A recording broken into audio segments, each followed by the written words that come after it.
Don't say anything. Don't say anything funny.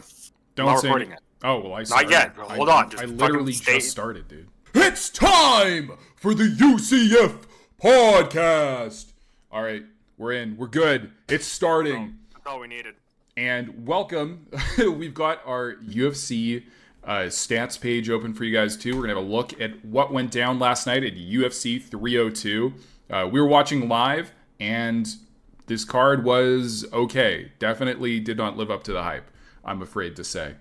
Our main event was Islam Makhachev versus Dustin Poirier. And like you're going to hear a lot today, our predictions were right. We got this one. We're so right. What were your thoughts from the main event, Clark? You know, we talked a lot about, like in the predictions video, we talked about how Poirier really needed to keep Islam off him and kind of create some distance.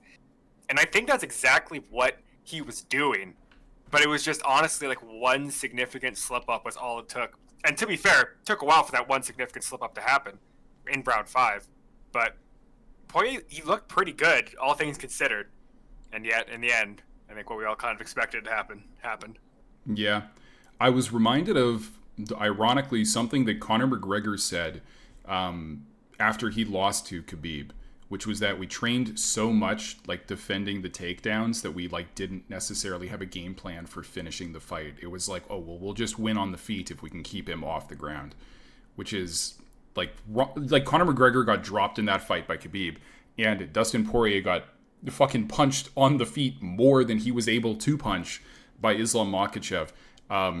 My number one takeaway from this is you can train the takedown defense all day long. You still have to come with a plan to win. Poirier, I don't know, man. If you look at these stats, Poirier trained the fucking takedown defense. Out of 16 takedown attempts, Islam got 5. Now that is ruthless persistence, but and he got 10 minutes of control time off of that as well. But Poirier was getting back to his feet when he did get taken down. He was fighting off takedown attempts on the fence. He was getting his legs away, which is so good, so smart against these Dagestani wrestlers who want to press your legs together so that you don't have any leverage once you're on your back. Pulling his legs away right away. He was doing all sorts of really smart things to get back to the feet. It's just then Dustin would pull up his shorts and not punch you. I mean, he did do. I think he honestly probably won round 2 and 4. Maybe not by a huge amount, and maybe not with these judges, but he does. He is outstriking Islam in a couple of rounds. Yeah, he did edge out the significant strike advantage. Something else that was interesting in this is that Islam did not mix up his strikes at all. If he was on the feet, he was just trying to knock out Dustin Poirier. Poirier did mix up his strikes, but is 1 or 2 low kicks before you're defending another takedown attempt, is that really worth it if that's what you have time to do? Yeah. It's a really tough situation. I'm not trying to criticize Dustin Poirier's performance because it might have been the best of his whole fucking career. He did, in fact, get choked unconscious because the squeeze of this submission was so tight that he, even though he tapped, he still went out. It was that tight of a fucking squeeze. Islam won by 5th round submission. Finally was able to get it. They got the fight of the night bonus. They got the performance bonus. So they're both getting $100,000 extra dollars. Nice little bonus. That was Dustin's last fight. We're pretty sure it was. The commentary team was trying to talk up, the potential fights that could bring him back to the sport. But he's already said he will not fight Conor McGregor again. And that's the biggest fight in the sport. I'm happy that I got to see Dustin Poirier fight last night. I'm happy that I got to see him fight throughout his career. The dude's a fucking legend. You're talking about a dead dog. You know what I mean? Because I don't know, dude. If your dog died, there was the last time that you got to take him out for a walk. Dustin Poirier is done, dude. Remember how we used to run Dustin Poirier? Do you remember? Yeah, I do. It is. It's kind of funny because Islam won and we're barely even talking about him. The real story is just aw. Yeah, well, that was the whole. Even the UFC knew that was the whole story here. This fight wasn't interesting from the Islam perspective. If you watched, the UFC embedded series on YouTube, he's training on his days off, they play soccer with the guys that he trains with. Then they go back to training. Like, there's not a lot of story outside of he will get you. He's going to fucking get you. He's going to fucking get you, dude. And that is the story of Islam Makhachev. I'm actually really interested to see if this sort of reign of terror that the Dagestani wrestlers have had at lightweight is just going to raise the average takedown defense in the whole division. Because Dustin Poirier looked like miles better than he did in the Khabib fight. But it still wasn't enough. So it'll be interesting to see if, because Islam is saying that he wants to go up and fight at 170 pounds. I don't think he should. Not because that was kind of weird. Yeah, I don't know. I don't know if that would work very well for him. Like, it might. 170 isn't a grapple fest in the way that lightweight is right now. But, like, Armin Sarukian was in the audience. He is, like, the number one contender at this point. You have killers at lightweight. You can't hold up the number one division. You just can't. Conor did it for, like, years, and everybody was mad over it. Don't do it. Just continue to fight lightweights. Become the next Anderson Silva. You can probably do it, Islam. Or Mighty Mouse. Be the next Mighty Mouse. But yeah, this was pretty. It wasn't that one-sided. It was back and forth, but you could always tell which direction it was going. Yeah, it was Poirier having to kind of claw his way back in every single moment of the fight. Essentially, he's kind of always on his back foot, trying to get back, trying to reset. Yeah. So it was pretty clear that Makhachev had the advantage. And one last thing I want to note, because a big story of this fight was that Makhachev was able to stand on his feet with Dustin Poirier and get the better of that fight. While it wasn't one-sided, Dustin Poirier was only able to get 40% of his strikes on the target. Islam also has good head movement, so I don't know. I'm always impressed by Islam, but I am curious if the wrestling is getting weaker or if everyone else is getting better. Good question. Yeah. Before that... Boo. Yeah, you didn't like this one, eh? Fuck this fight. I don't know, man. The way that this was built up by, like, both Sean Strickland and Paulo Costa was like, we're going to go to war, we're going to be beating the hell out of each other, and then the entire fight was Sean Strickland walks forward and Paulo Costa walks backwards. Yeah, so I did actually rewatch a little bit of this fight this morning. What I noticed is that Sean... If you've ever played a video game so long that you know exactly what the AI is going to do in every situation, you can sometimes game what would normally be like a really difficult encounter or something along those lines. I got that sense from Sean Strickland that he has done so much sparring that he can kind of just break the AI routines of MMA fighters. Paulo Costa is continuously trying to back up and reset and never gets the chance. I said in our pre-fight preview, Paulo Costa needs to take breaks. He needs to take breaks to take deep breaths and reset so he can jump back on you and go crazy. The problem was, it's so weird, right?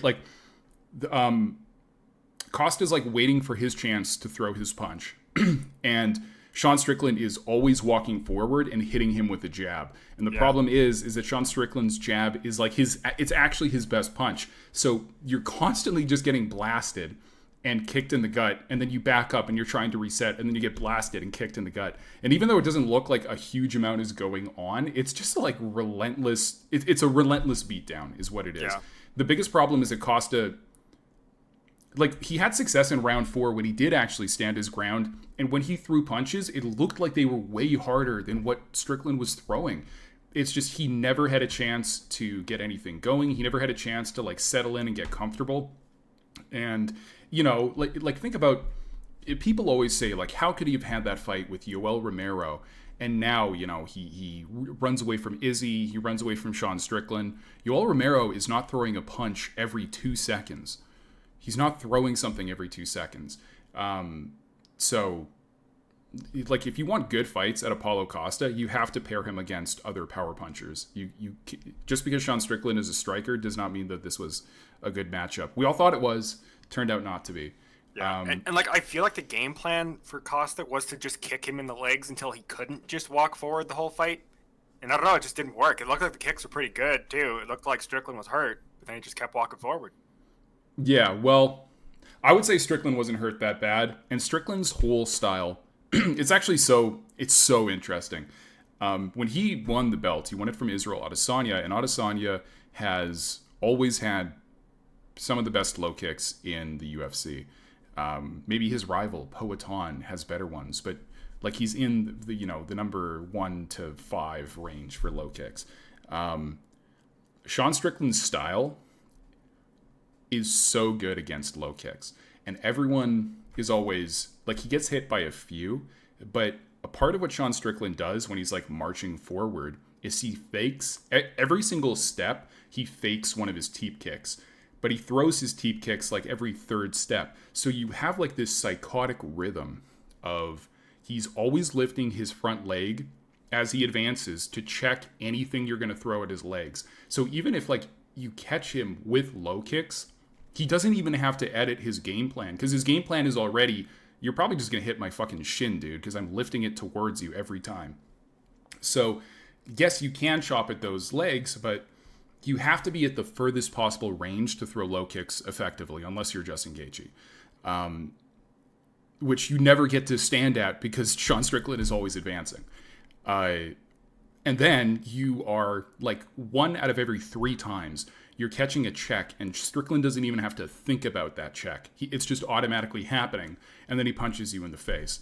I'm making a lot out of this fight because in hindsight, I'm actually really, desperate. I'm always impressed by what Sean Strickland is doing because no one else is doing it, and it works so effectively, and it's really interesting. It's really interesting to see. I don't know, like Paulo Costa had a closer fight with Robert Whittaker. And just so you have an idea too, because we have the stat page open here for you, Sean Strickland threw 402 strikes. Now, we only landed 182, but if you can throw 402 punches over 15 minutes and just not even look tired at the end of it, it's pretty good. It's impressive. Oh my God. And then one last thing on this fight. Look at this beautiful... Love this fight, man. Look at this beautiful stat spread on targets. First of all, like almost every single strike coming at distance, these guys didn't grapple at all. And then Sean Strickland, look at this. We got 36 of his strikes are to the gut. This is how you slow down a power puncher. It's so fucking effective. Paulo Costa had 53% of his strikes to the body, which pretty smart. You just had to be doing more. It probably did slow Strickland down, all things considered.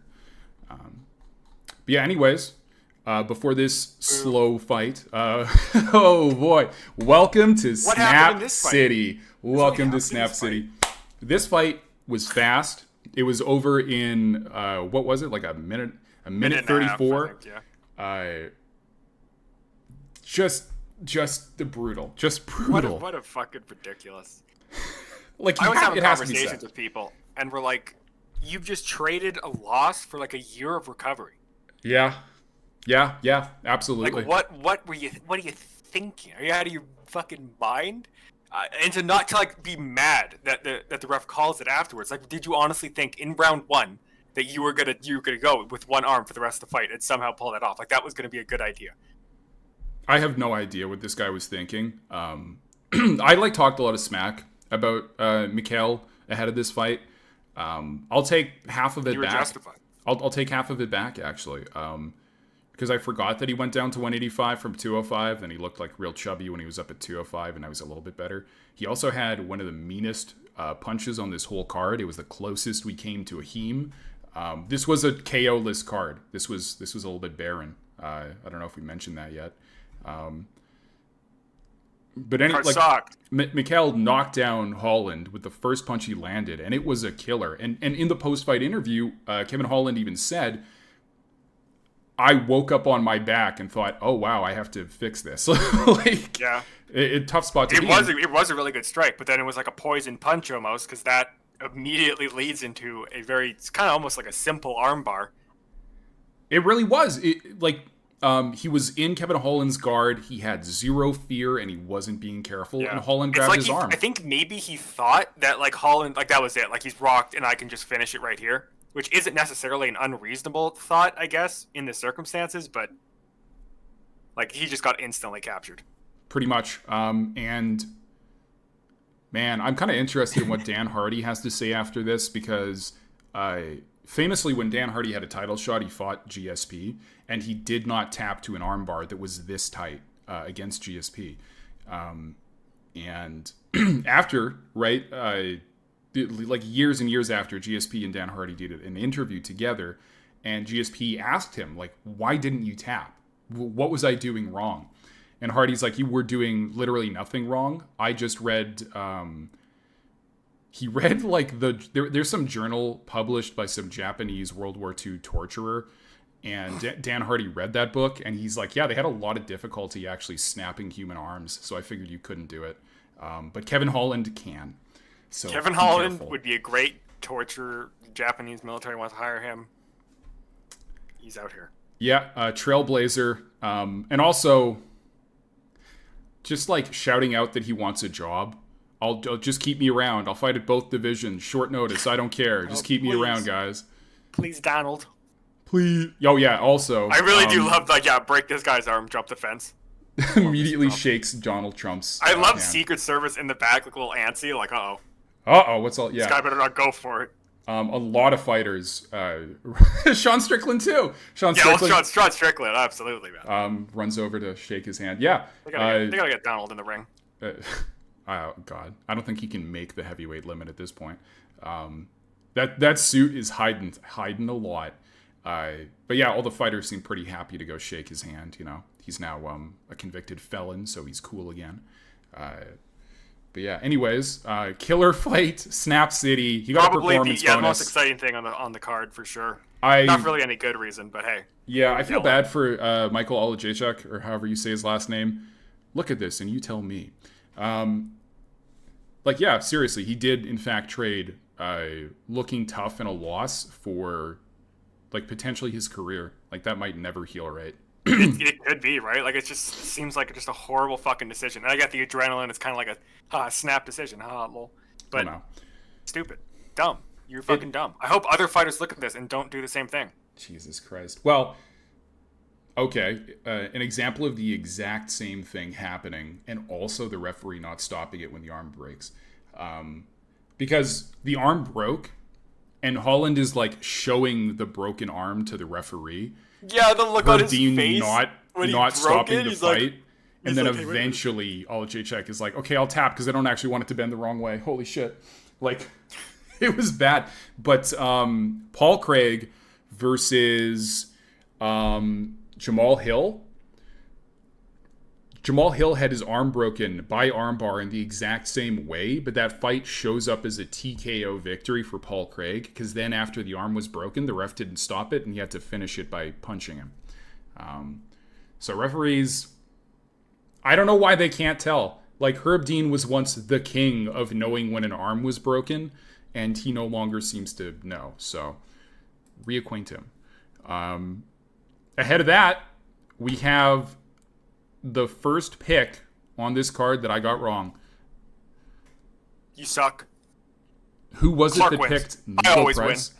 Yeah, that's right. This nice is such pick. an amusing fight to look at statistically.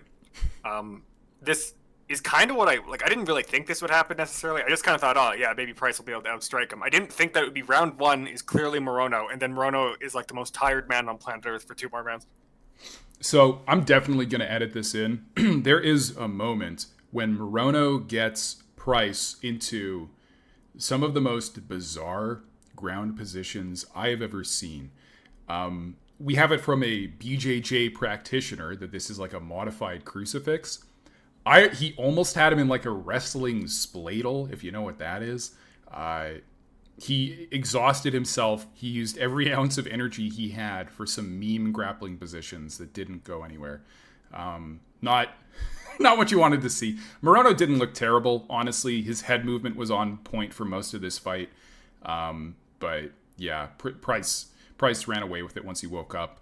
Huge power advantage for Price, I would say. Every time he touched Morono was like falling backwards. But yeah, Nico Price got a pretty good win. He's another one of these. Honestly, Nico Price and Kevin Holland are kind of two sides of the same coin. Very much a guy who knows he's not getting a title shot and doesn't care. He's just here to throw down when he shows up. And you like to see it.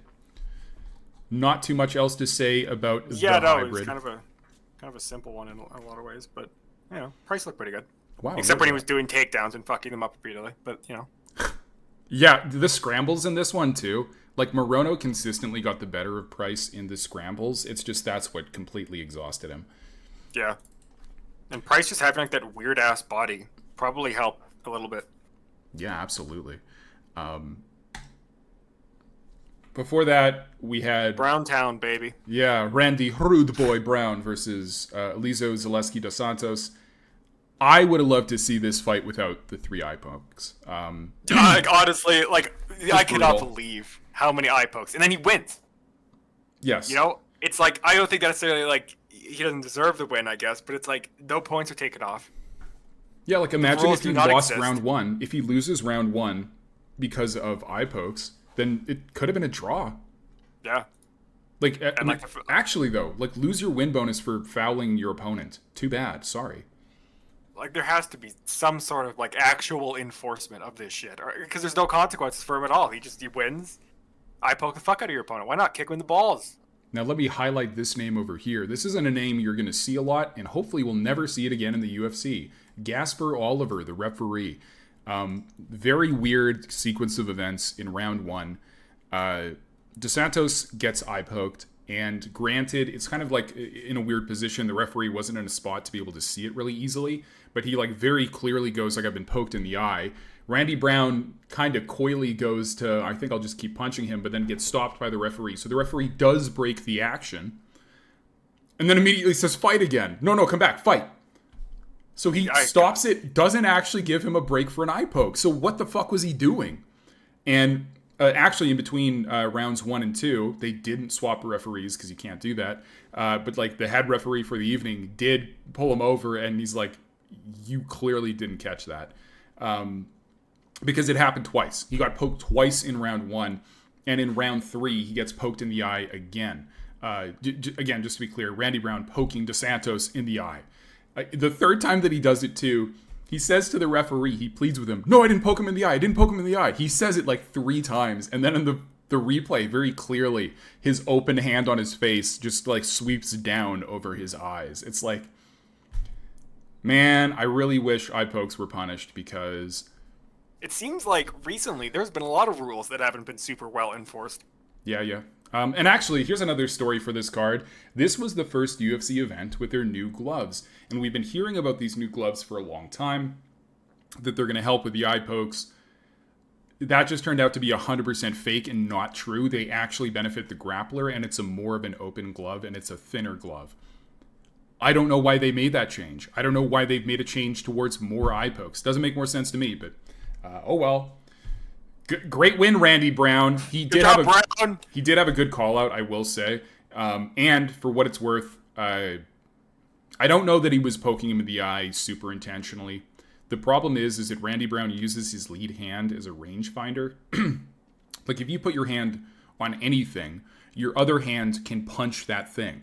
It's in range. So it's just, he's using it as a range-finding tool, but he's not being careful, so he's just flicking his fingers into the other dude's eye. And even if it's just you're being careless, you need to be punished for a foul. Oh, and also I will mention, craziest knee to just watch a guy not get hurt from. Randy Brown was throwing some deadly knees. Another thing he was using his lead hand for is he would put it on the head of Dos Santos so he could bring it into those knees. But again, just really disappointing to get fouled to shit. Because when Dos Santos hit Brown, Brown fell down. He got a knockdown or two, I'm pretty sure. Yeah. God. But yeah, this one was pretty tough to watch. Yeah. Not ideal. UFC sucks. Oh, actually, they didn't give Dos Santos a knockdown in this one. I was pretty sure he did. I'll make sure to put the moment in the pod if they did. But yeah, before that... You're hallucinating shit again. Yeah, every once in a while. Now we're on to the prelims. We had Cesar Almeida versus Roman Kopylov. Last week, neither one of us had any idea who Cesar Almeida is. I now have a little bit of an idea who he is. He has a win in kickboxing over Alex Pereira, Poatan, current light heavyweight champion. That's impressive. He looked impressive on the feet for as long as he got to stay there, but the threat, literally just the threat of the takedown was enough to completely throw him off his game. And Kopylov is a kickboxer in his own right, has very good punches and kicks, and was able to sting Almeida and then mix in a takedown. He never stayed on the feet long enough for Almeida to be able to catch him.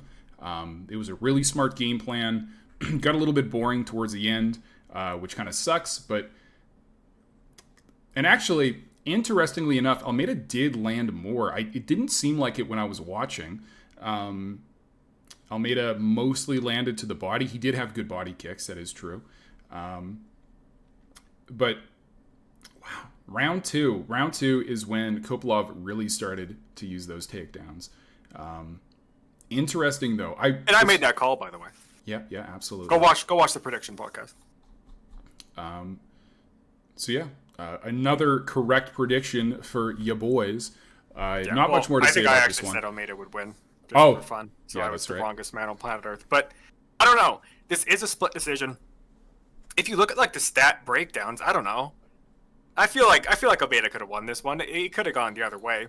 People were bitching about the judges, and I think for good reason. Didn't one of the judges? Yeah, that's right. There wasn't the Sean Strickland fight was split. Someone gave 4 rounds to Costa in that.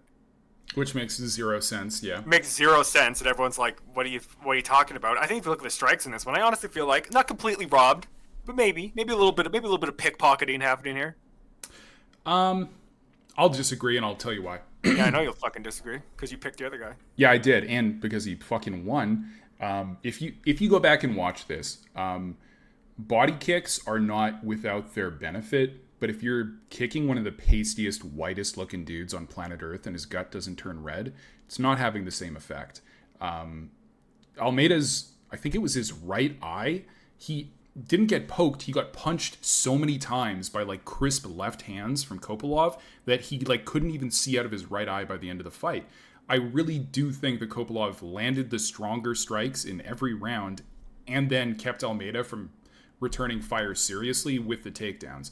Yeah, if you do look at that breakdown, landed by target, Almeida's like 41% of his strikes are to the body, 31% are to the head. I think he was trying to build a base, get a few things going before he would set up the knockout. That would have been his ideal situation. But Kopylov was throwing in enough kind of off-rhythm combinations to really catch Almeida.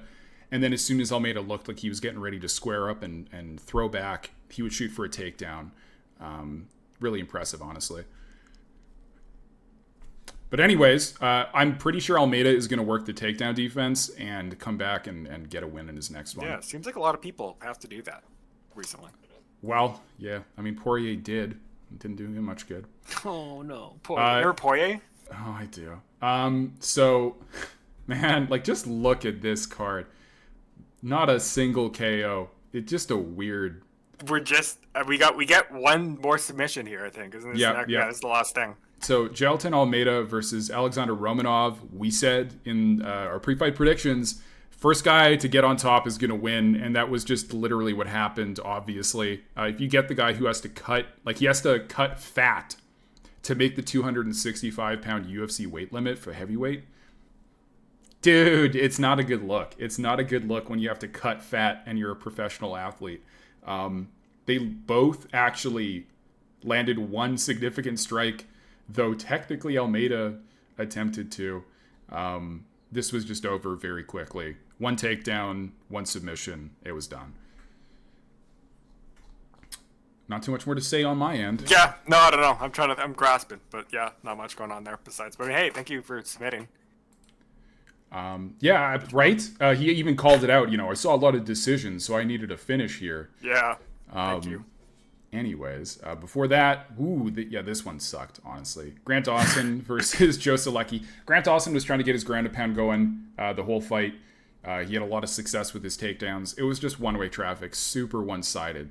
And I hate when there's like no heme. You know what I mean? Like it was just one way, and you didn't do it. You didn't finish it. Why'd you punch him so many times? What was the point? You could punch him half as many times and still probably won. You know what? I'm happy that he did try to punch more. Yeah. Because significant strikes for Grant Dawson landed are 46. Total strikes landed is 146, which means he threw like 100 do-nothing strikes on top position. Not what you like to see, but oh well. I think this is actually one of the fights that got stood up too, isn't it? Or was that... No, that was Kopylov that got stood up. Yeah, I think Kopylov got stood up. But yeah. God. Also, another correct pick for the pod. Yeah. How many we got wrong? How many did we get wrong?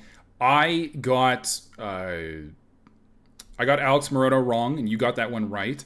Yeah. You got Cesar Almeida wrong. I got Roman Kopylov right. So the pod is still 100% accurate. Still doing okay, but I think we're about to run into an issue. Yeah, we're about to run into the one we got wrong. Jake Matthews versus Phil Rowe. Jake Matthews just looked a lot better than I've ever seen him, honestly. He looked tougher. He looked grittier. He looked physically larger in his upper body. He didn't look outsized like he kind of has at times at welterweight. He looked like his punches had a lot of stink on him. He looked like he was dealing damage when he was throwing. Phil Rowe just did not get a lot going in this fight. Not really, no. Like, I don't know. It wasn't what I expected from him. I didn't think that he would struggle so much just to get like a lot of strikes in. Yeah. God, I'm trying to think. Like, there was something. There was at least like one interesting look from Matthews that I'm trying to remember here that really did him some good. Okay. Actually, no. This is what it was. Jake Matthews used shifting and punching combinations to get into range against the taller opponent. So something that I just want to show you guys real quick is that this is a great example of a guy who had a incredible reach disadvantage coming in and like getting past that reach. Phil Rowe has like incredible height and reach at welterweight. This guy weighs 170 pounds and he's like 6'3". He is ridiculous. But Jake Matthews, even though the first punch wasn't going to land, even though the second punch might not land, he was setting up combinations. He was starting at the body, working his way up to the head. Good performance from Jake Matthews. Honestly impressed. Round 3, a lot of clinch and wrestling. Just didn't get in trouble almost anywhere in this fight. Really impressive. And yeah, I don't know. Rowe just not doing a lot, even when he kind of needed to be doing shit. Round 3 in particular, it's like he was almost just like checked out, it seems like. Although I guess kind of both of them were. A little bit, yeah. They ended up grappling a whole bunch, but I know they did a lot of grappling there, but still, like, I don't know. Before that, though, we've been a little bit dour and sour. This card kind of at points sucked. The main card had some good stuff. It was okay, just decent, stuff to look at. A lot of the prelims, I don't know. Now I gotta say, the real robbery on this card was, man, I guess you kind of have to give a performance bonus to Dustin and Islam and Kevin Holland, obviously. But the best fight of this card was Basil Hafez versus Mickey Gall. These guys threw down. They got into an absolute war. They were trading the heaviest punches they could throw for 3 rounds. Neither one of them was knocked out. Not even knocked down.